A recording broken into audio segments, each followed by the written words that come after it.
کہ جو ایک میسج آیا ارشد شریف کو، اس میں یہ کہا گیا کہ ہم تمہیں اب دنگا کریں گے. وہ میسج تھا جس کے بعد ارشد شریف پاکستان چھوڑنے پہ مجبور ہوئے. انٹرپول کو ایک خط لکھ دیا گیا حکومت پاکستان کی طرف سے، اور اس میں ایک لیگل جو کمپلیکیشن ہے وہ یہ ہے کہ ایم ایل اے نہیں ہے، یعنی کہ میوچول لیگل اسسٹنس ایگریمنٹ ہوتا ہے، وہ نہیں ہے کینیا کے ساتھ. تو اس کے لیے بھی ایک خط لکھ دیا گیا ہے کینین گورنمنٹ کو، اور انہوں نے یہ بتایا کہ ایک اور آدمی ہے، تیسرا آدمی جو دبئی میں رہتا ہے، وسیع ظفر، وہ شامل تفتیش ہو گیا ہے. اس کے بعد جو چیف جسٹس صاحب ہیں انہوں نے بہت ہی اہم سوال تفتیشی افسران کو اور آئی جی کو پوچھا ہے کہ یہ بتائیے کہ وہ کیا سرکمسٹانسز تھے، وہ کیا حالات تھے جن میں کہ ارشد شریف جو ہے وہ پاکستان چھوڑنے پر مجبور ہوئے. تو اس پر جو تفتیشی افسر ہے اس نے بتایا جی کہ ان پر 9 ایف آئی آرز تھیں، 4 بلوچستان میں تھیں، 4 سندھ میں تھیں اور 1 اسلام آباد میں تھی. اور وہ جو ایف آئی آر ہے اس میں ایک ایف آئی آر میں ایس ایچ او جو ہے وہ خود مدعی تھا تھانے کا، اور باقی ایف آئی آرز میں کچھ دیگر لوگ جو ہیں وہ اس کے مدعی تھے. وہاں پہ پھر جو ہمارے جو اس کیس میں وکیل ہیں بیرسٹر شعیب رزاق صاحب، انہوں نے چیف جسٹس صاحب کو بتایا جی کہ ارشد شریف صاحب کے مرڈر کی انکوائری کے لیے جو 2 فورمز بنائی گئی تھی، 2 کمیٹیاں بنائی گئی تھی، دونوں میں یہ پیش ہوئی. انہوں نے کورٹ کو یہ بتایا کہ وہ جو حالات تھے وہ کیا تھے، اور انہوں نے بتایا کہ جی ارشد شریف یا تو اپنے گھر میں چھپے رہتے تھے یا وہ ان کے ساتھ ان کے دفتر میں چھپے رہتے تھے. وہاں پہ ارشد شریف کو میسیجز آتے تھے جو کہ وہ ان کے ساتھ شیئر کرتے تھے شہید ارشد شریف. اور اس میں انہوں نے آج کورٹ کو یہ واضح طور پر بتایا ہے، یعنی کہ پہلے وہ جو مقدمات ان پہ درج ہو رہے تھے وہ ان کا سامنا کرنے کے لیے تیار تھے، عدالت میں بھی جا رہے تھے، لیکن جب ان کو یہ کہا کہ اب تمہیں ہم ننگا کریں گے تو پھر وہ پاکستان چھوڑنے پہ مجبور ہوئے. اس پر پھر جو چیف جسٹس صاحب ہیں انہوں نے ڈپٹی اٹارنی جنرل سے پوچھا کہ جو جوڈیشل کمیشن ہے وہ تو حکومت نے بنانا ہے، کورٹ نے نہیں بنانا، تو آپ ہمیں منسٹری آف انٹیریئر اور منسٹری آف لاء سے پوچھ کے بتائیں کہ وہ کمیشن بنانا چاہتے ہیں یا نہیں بنانا چاہتے. اور اس میں بیرسٹر شعیب رزاق صاحب نے کورٹ کو یہ بھی بتایا جی کہ ارشد شریف صاحب کی شہادت کا معاملہ جو ہے وہ یقیناً ہم اس کی بھی انکوائری چاہتے ہیں، لیکن آپ دیکھیں کہ کیونکہ ابھی تک قاتل نہیں پکڑے گئے، معاملہ جو ہے وہ کسی انجام کو نہیں پہنچا، تو پاکستان میں مسلسل صحافیوں کی ان دی لائن آف ڈیوٹی کلنگز ہو رہی ہیں، شہادتیں ہو رہی ہیں، اور صرف سال 2024 کے جو پہلے 7 مہینے ہیں تو 7 پاکستانی صحافی جو ہیں وہ شہید ہو چکے ہیں. تو اس پہ چیف جسٹس صاحب نے کہا کہ یہ ایک بہت بڑا کاز ہے، اور ارشد شریف صاحب کے ساتھ ساتھ ان تمام صحافیوں کے قتل کی تحقیقات ہونی چاہیے جو اس سال اور اس سے پچھلے سال اور 2022 میں ارشد شریف سمیت جو ہے وہ شہید ہوئے ہیں. تو جو مجموعی طور پہ جو آج کی پروسیڈنگ تھی یہ بڑی پازیٹیو پروسیڈنگ تھی، اور اس میں اب 6 اگست کی اگلی ڈیٹ ڈالی گئی ہے، اور 6 اگست کو حکومت کی طرف سے کورٹ کو بتایا جائے گا کہ جو وفاقی حکومت ہے وہ جوڈیشل کمیشن بنانا چاہتی ہے یا نہیں بنانا چاہتی. اور مجھے امید ہے کہ وفاقی حکومت کو جوڈیشل کمیشن بنانے پہ کوئی اعتراض نہیں ہوگا، کیونکہ اگر ایک ارشد شریف کی شہادت کا معاملہ جو ہے یہ کلیئر ہوگا اور پتہ چلے گا کہ وہ کیا حالات تھے پاکستان میں، جو صحافی ہیں ان کو کن پریشرز کا سامنا کرنا پڑتا ہے. اور یہ نہیں ہوتا کہ جناب آپ اخبار میں بڑی آسانی سے خبر لکھ دیتے ہیں اور ٹی وی چینل پہ آپ بڑی آسانی سے ایک رپورٹنگ کر دیتے ہیں، اور ایکٹرز جو ہیں وہ بڑی آسانی سے سوال جواب کر لیتے ہیں بڑے بڑے لوگوں سے. اصل وہ حالات ہیں جس میں کہ پاکستان کا جو میڈیا اور پاکستان کے صحافی ہیں ان کو ان اناؤنسڈ سینسرشپ اور پریشرز کا سامنا ہے. تو یہ جو کمیشن بنے گا تو اس کمیشن کے بننے سے نہ صرف یہ کہ عالمی سطح پہ حکومت پاکستان کی بھی کریڈیبلٹی بنے گی، بلکہ اس کے نتیجے میں جو پاکستان کا میڈیا ہے اس کو جو ان سین نامعلوم قسم کے جو پریشرز ہیں، ایک ان اناؤنسڈ سینسرشپ کا سامنا ہے، وہ بھی کم ہو سکتا ہے، اور اس کا پاکستان کو فائدہ ہوگا، نقصان نہیں ہوگا. اچھا میر صاحب یہ بتائیے کہ ابھی آپ نے تذکرہ کیا کہ ان کو جو آخری میسج ہے جس کا بیرسٹر شعیب رزاق نے تذکرہ کیا، یہ پہلی دفعہ بات منظر عام پر آئی ہے کہ ہم تمہیں ننگا کریں گے، تو آپ سمجھتے ہیں کہ جو جوڈیشل کمیشن بنے گا اس میں جنہوں نے یہ دھمکی دی ان کو بھی بلایا جائے کہ اس طرح کی بات آپ نے کیوں کی؟ دیکھیں اس کے علاوہ بھی بہت سی چیزیں ہیں جو کہ ہمیں پہلے بھی پتہ تھی اور اب آہستہ آہستہ پتہ بھی چل رہی ہے. ٹھیک ہے، کینیا کی ایک کورٹ جو ہے اس نے ایک فیصلہ دے دیا ہے، اور آج چیف جسٹس اسلام آباد ہائی کورٹ عامر فاروق صاحب نے اس کا ذکر کیا ہے. یہ بڑی ایک اہم بات ہے کہ کینیا کی کورٹ کہہ رہی ہے جی کہ ارشد شریف کو وہاں پر پولیس نے جان بوجھ کے مارا ہے، اور شعیب رزاق صاحب نے ٹارگٹ کلنگ کا لفظ استعمال کیا ہے. وہ تو کینیا میں ہوا نا، لیکن جو اصل بات جو عدالت نے بھی اٹھائی ہے اور جو ہم بھی اٹھا رہے ہیں کہ وہ کیا حالات تھے جس میں کہ ارشد شریف کو پاکستان چھوڑنا پڑا. تو اس میں ہم نے آج کورٹ میں جس میسج کا ذکر کیا ہے وہ میسج بھیجنے والا جو ہے ہمیں اس کا بھی پتہ ہے، اور ہم یہ چاہیں گے کہ وہ بندہ جو ہے وہ آ کے بتائے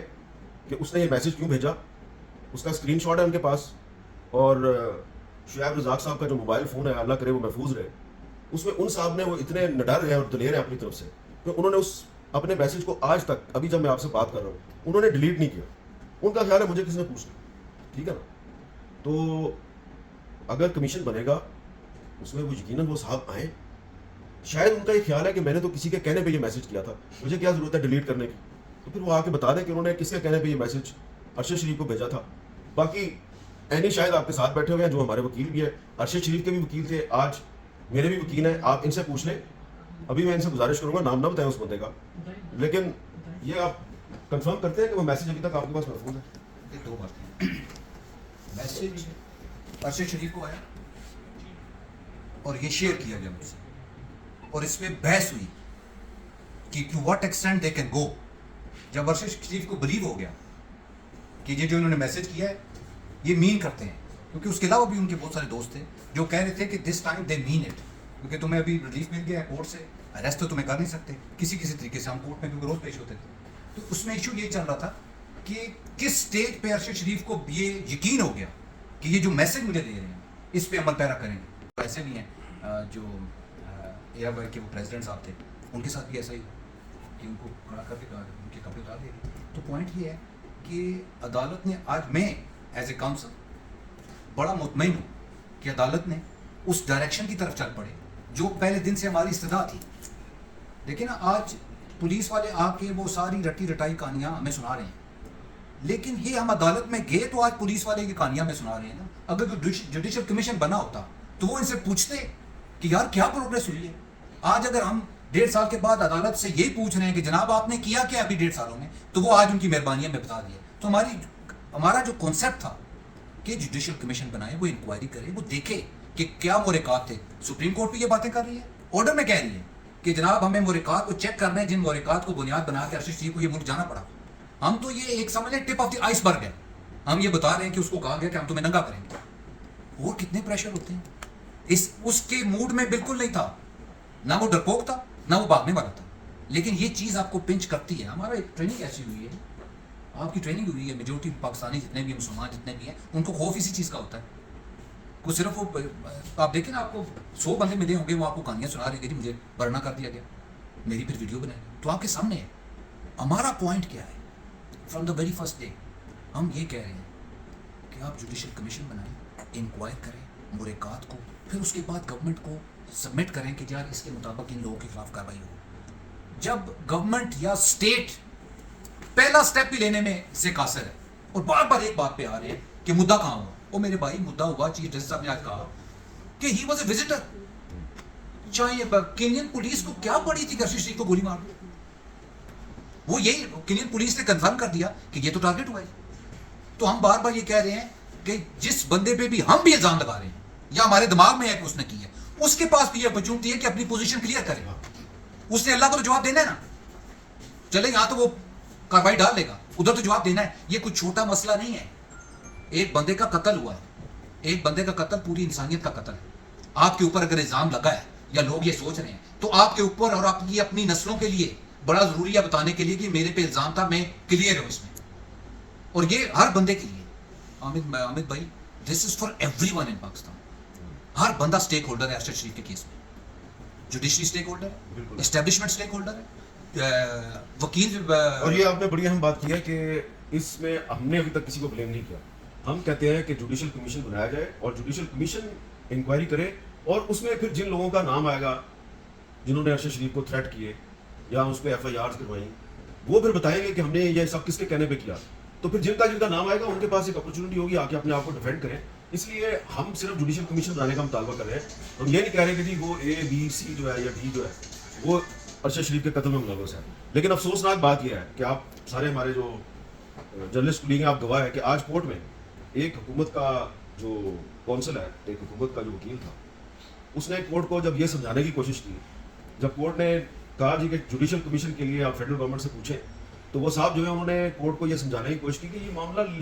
تو ابھی زیر التوا ہے جی, یہ تو معاملہ جو ہے وہ کینیا میں بھی زیر التوا ہے, ادھر بھی انویسٹیگیشن, یہ کیسے پاکستان میں ہوگا. تو پھر اس کے اس موقف کو چیف جسٹس صاحب نے ریجیکٹ کیا, ہی یوز دا ورڈ ریجیکٹڈ, اس لیے کہ انہوں نے کہا کہ ان سرکمسٹانسز کا پتہ لگانا بھی ضروری ہے جن کی وجہ سے ارشد شریف پاکستان سے گیا. تو یہ بالکل ہم صرف ارشد شریف کی لڑائی نہیں لڑ رہے, ہم پاکستانی میڈیا کے سروائیول کی لڑائی لڑ رہے ہیں. آج بہت سے لوگوں کو یہ لگ رہا ہوگا کہ جناب یہ کوئی ہم کسی کو پھنسانا چاہ رہے ہیں یا پوائنٹ سکورنگ کر رہے ہیں یا ارشد شریف کا نام استعمال کرنے کی کوشش کر رہے ہیں, لیکن آج تو اس کی فیملی جو ہے, اس کی وائف, اس کا بیٹا, وہ بھی آج آ کے ہمارے ساتھ کھڑا ہو گیا. اور میں شکریہ ادا کرتا ہوں چیف جسٹس اسلام آباد ہائی کورٹ کا کہ جب درخواست کی گئی کورٹ کو کہ جی ان کی جو وائف ہیں سمیہ بھابھی وہ اس میں پارٹی بننا چاہتی ہیں تو انہوں نے اس کی اجازت دے دی ہے. تو اب جو اصل وکٹم ہے وہ تو ان کی فیملی ہے, تو وہ فیملی بھی یہ استدعا کر رہی ہے جوڈیشل کمیشن بنائے. تو اگر جوڈیشل کمیشن بن جائے گا تو اس میں صرف ایک فیملی کو انصاف نہیں ملے گا, صرف ارشد شریف کو انصاف نہیں ملے گا, پاکستان کے پورے میڈیا کو اور پاکستان کے ہر باشعور اور محب وطن شہری کو انصاف ملے گا.